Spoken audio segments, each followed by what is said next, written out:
വിശദമായി നോക്കാം. കോഴിക്കോട് അമീബിക് മസ്തിഷ്ക ജ്വരം ബാധിച്ച യുവതി മരിച്ചു. ചെങ്ങോട്ടുകാവ് കുഞ്ഞിലാരി സ്വദേശിയായ 39-കാരിയാണ് മരിച്ചത്. ഒരു മാസമായി കോഴിക്കോട് മെഡിക്കൽ കോളേജിൽ ചികിത്സയിലായിരുന്നു.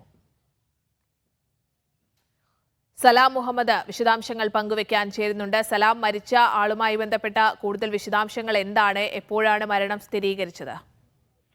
അല്പസമയം മുമ്പാണ് മരണം സ്ഥിരീകരിച്ചത്. ഒരു മാസത്തോളമായി കോഴിക്കോട് മെഡിക്കൽ കോളേജ് ആശുപത്രിയിൽ ICUയിൽ ചികിത്സയിലായിരുന്നു ഈ യുവതി. ചെങ്ങോട്ടുകാവ് കുഞ്ഞിലാരി സ്വദേശിയായ 39-കാരിയാണ് മരിച്ചത്.